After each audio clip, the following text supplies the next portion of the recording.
अल्लाह रब्बुल इज्जत इरशाद फरमाता है कि वो लोग जो अल्लाह के रास्ते में कत्ल किए जाएं, उन्हें मुर्दा न कहो बल्कि वो जिंदा हैं।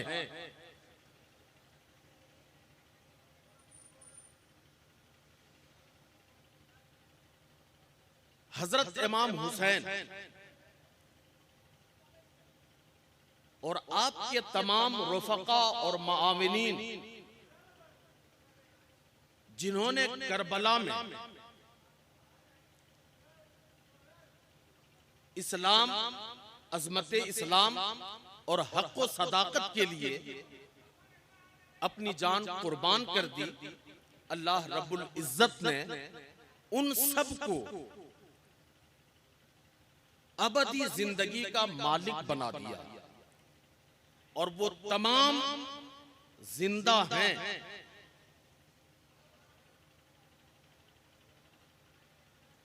हजरत इमाम हुसैन रज़ी अल्लाह ताला अन्हु और करबला में जो शहीद होने वाले शुहदाए कराम थे, वो किस तरह से जिंदा हैं, ये एक तारीख पढ़ने वाले पर या करबला की दास्तान पढ़ने और सुनने वाले पर बिल्कुल जाहिर है। आप सबको पता है, आप सब जानते हैं कि हजरत इमाम हुसैन रज़ी अल्लाह ताला अन्हु मैदान करबला में 10 मुहर्रम सन 61 हिजरी को दोपहर के वक्त शहीद कर दिए गए। जालिम यजीदियों ने हजरत इमाम हुसैन रज़ी अल्लाह ताला अन्हु को तीरों से, तलवारों से, बर्छियों से, नेज़ों से जख्मी करके इतने जख्म दिए कि हजरत इमाम हुसैन घोड़े से जमीन पर गिर आए और जब जमीन पर गिर आए तो शिम्र बदबख्त इमाम हुसैन के सीने पे आके सवार हो गया, बैठ गया, खंजर निकाला, हजरत इमाम हुसैन के हल्क पे रखा। हजरत इमाम हुसैन ने कहा, शिम्र हमें कोई एतराज नहीं है, तुम्हें जो करना है करना, मगर मेरी एक बात सुनो, दोपहर का टाइम है, नमाज का वक्त है,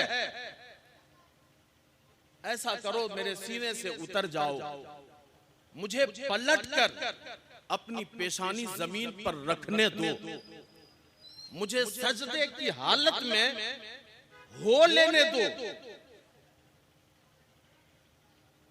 ताकि कयामत तक मेरे नाना की उम्मत मेरी शहादत भी देखे और शहादत की कैफियत और हालत भी देखे।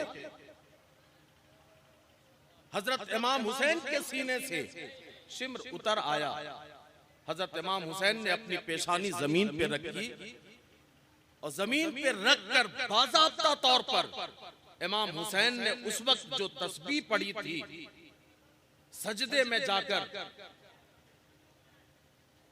अल्लाहुम्मा रज़न बे क़ज़ाइका, ए अल्लाह मैं तेरी तकदीर पर राजी हूं, मालिक जो तेरी मर्जी है वही हुसैन की रजा है, मैं तेरी तकदीर पर खुश हूं, ए मालिक तू बता कि तू हुसैन से राजी है कि नहीं, तू हुसैन से खुश है कि नहीं।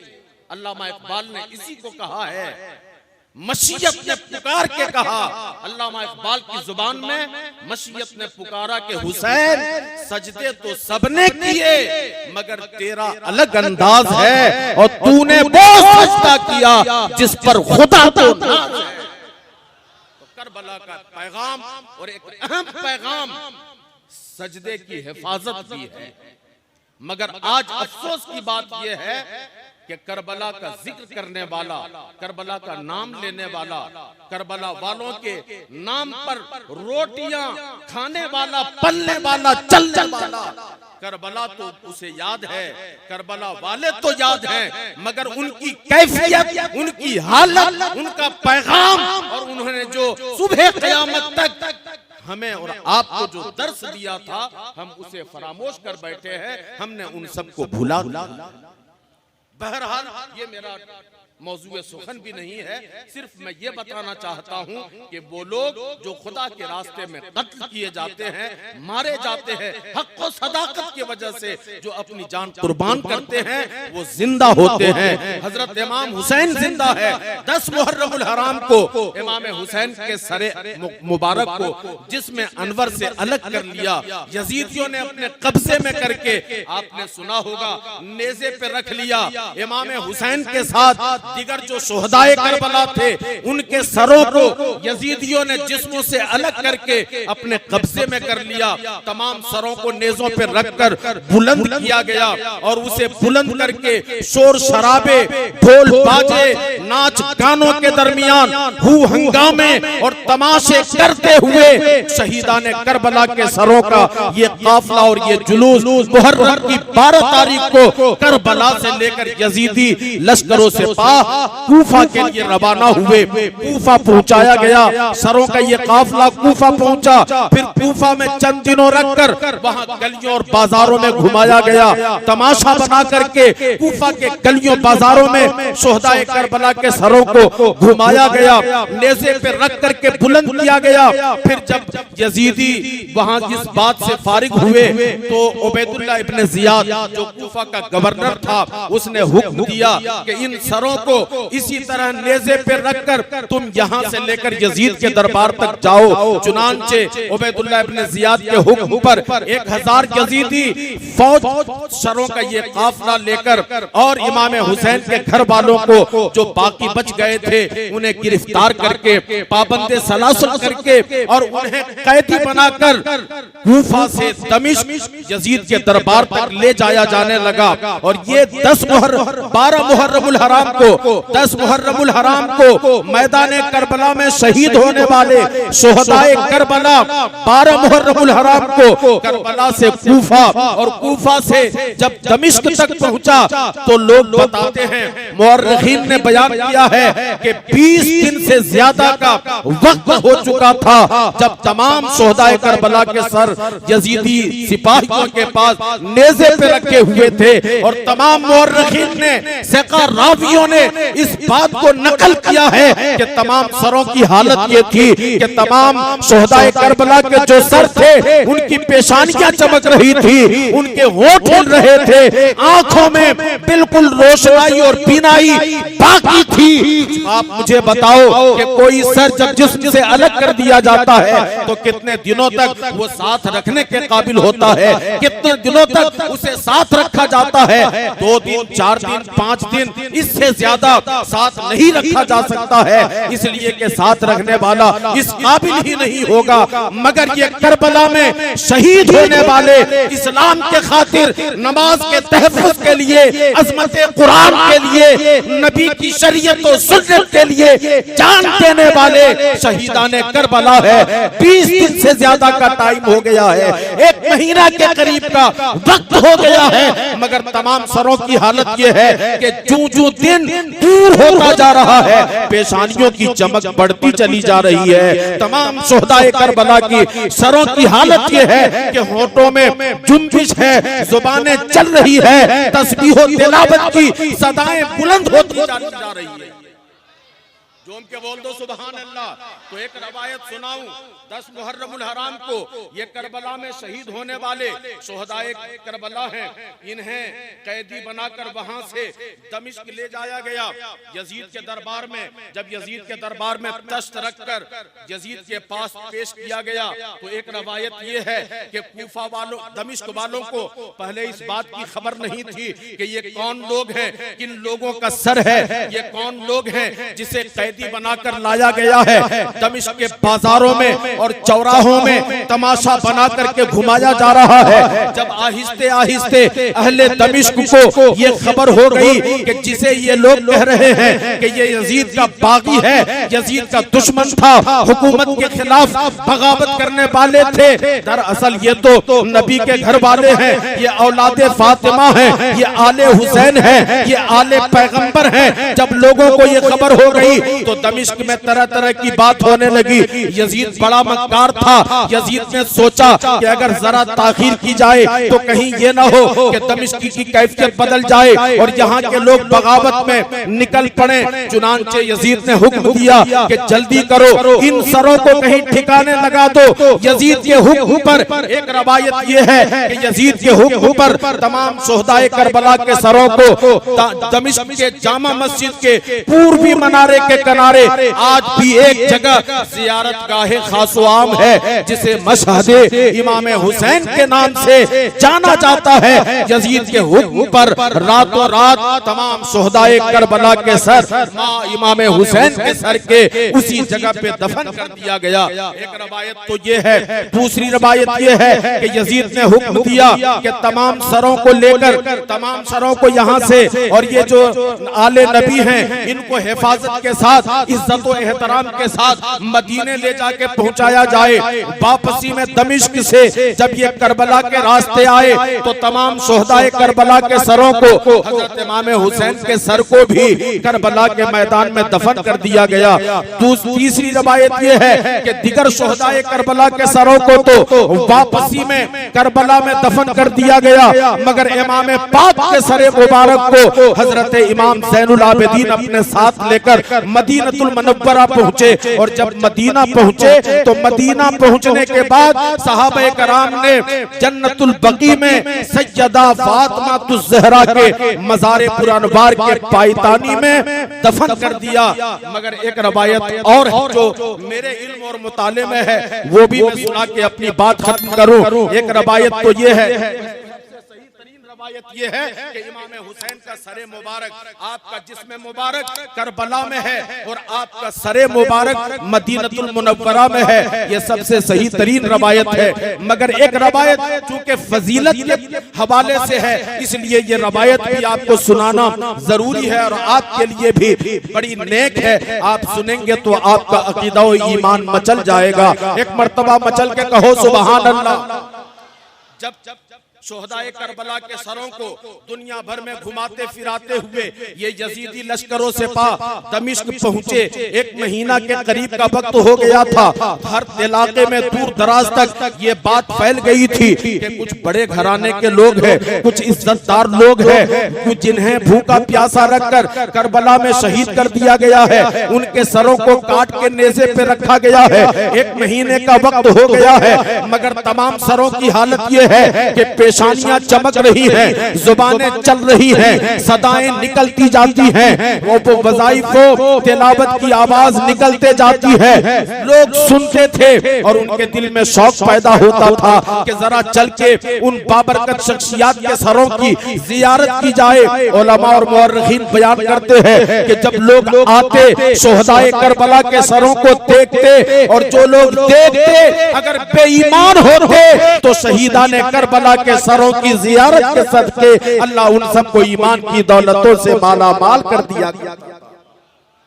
जब यजीद के दरबार में शोहदाए करबला के सर तश्त पे रखकर पेश किए गए तो उन्हीं दिनों दूर दराज मिस्र के इलाके में एक ईसाई बादशाह रहता था जिसका यजीद के साथ दोस्ताना ताल्लुक था। उसने भी सुना, वो अपने एक वजीर के साथ यजीद के दरबार में आया कि जरा चल के उन बाबरकत लोगों का दीदार किया जाए, उनकी जियारत की जाए। वो ईसाई बादशाह यजीद के दरबार में बैठा था। जब शोहदाए करबला के सरों को तश्त पे रखकर यजीद के पास लाया गया, वो जो ईसाई बादशाह था उसने पहले ही सुना था कि 1 महीना का वक्त हो गया है, मगर तमाम सरों की हालत ये है, पेशानियां मनव्वर हैं, चेहरे रोशन हैं और खुशबुओं से फिजाएं मुअत्तर होती जाती हैं। पहले ही उसके दिल में मोहब्बत हो गई थी। जब शुहदाए करबला के सरों को देखा, वो बादशाह सोचने लगा ये कितने अच्छे लोग हैं, कितने बाबरकत लोग हैं, कितने इज्जतदार घराने के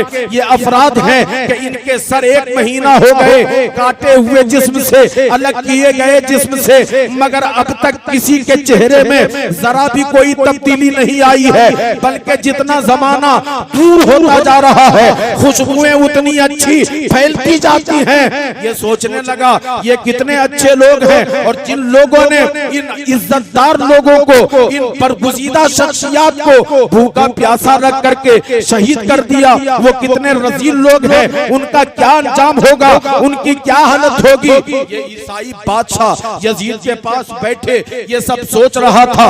अचानक हजरत इमाम हुसैन का सर तश्त पे रखा हुआ था।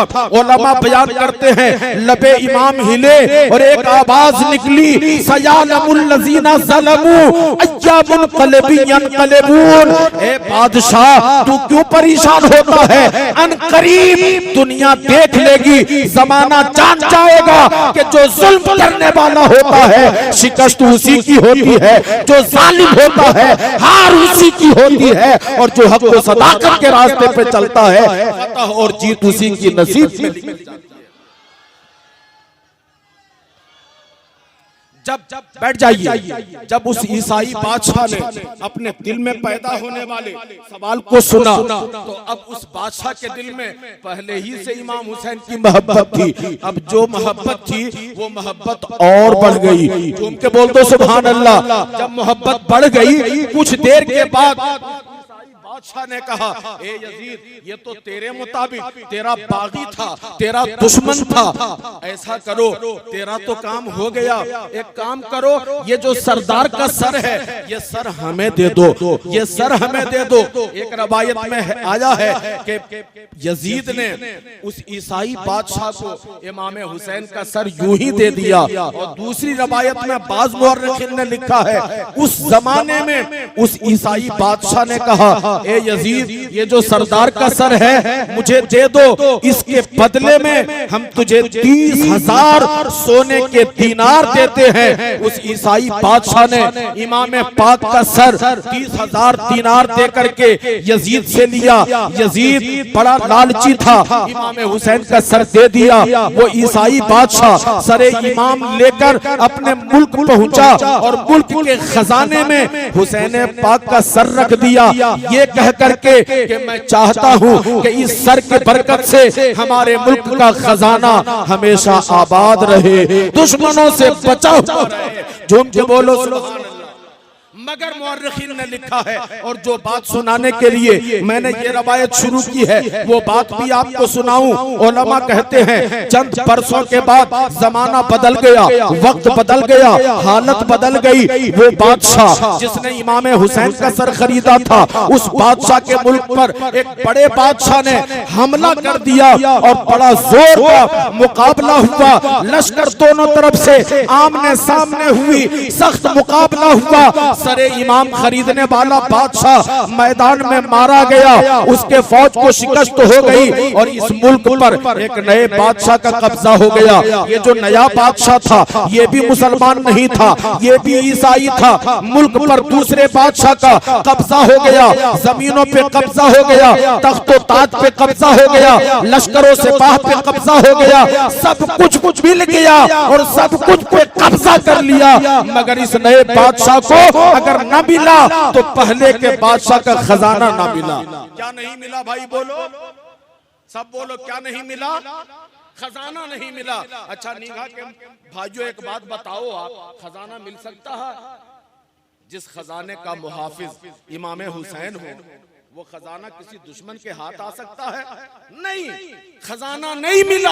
ये जो नया बादशाह था जिसका कब्जा हुआ, ये बादशाह परेशान हो गया। मुल्क इतना अच्छा, मुल्क खुशहाल, यहाँ सब कुछ है, सब कुछ मिल गया, खजाना क्यों नहीं मिला? इतना खुशहाल मुल्क बगैर खजाने का तो हो नहीं सकता।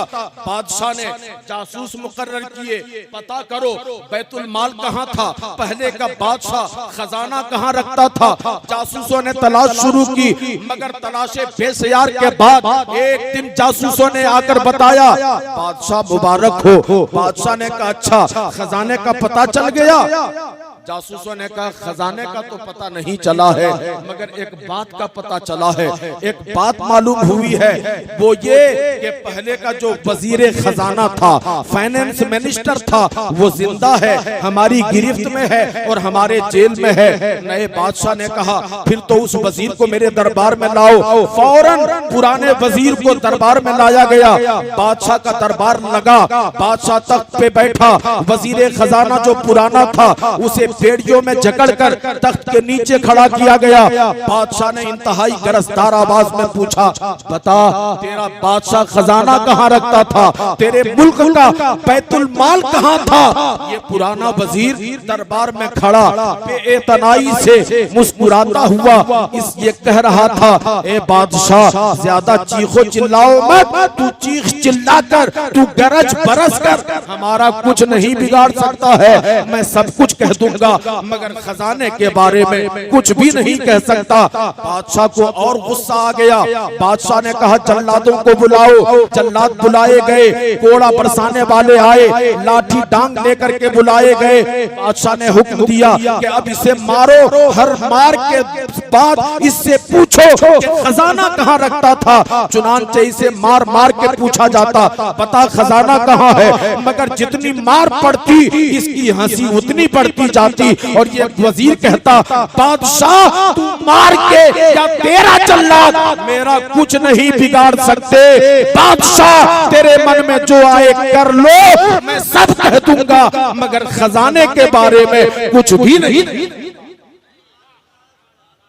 बादशाह ने कहा ये बहुत सख्त जान है, यूं नहीं बताएगा, ऐसा करो दरबार में तेल खौलाओ। चुनांचे दरबार में सदन में कढ़ाई में तेल गरम किया गया, तेल खौलाया गया।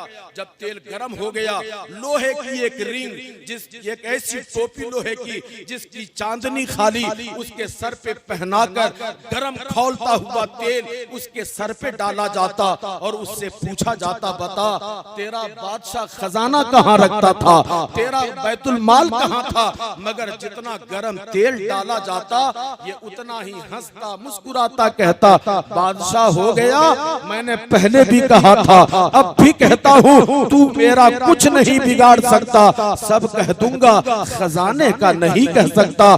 बादशाह ने कुछ देर के बाद नोटिस ली कि इतना गरम तेल इसके सर पे डाला जा रहा है, इसे तो अब तक मर जाना चाहिए, मगर ये खड़ा मुस्कुरा कैसे रहा है। बादशाह ने कहा मेरे करीब आओ।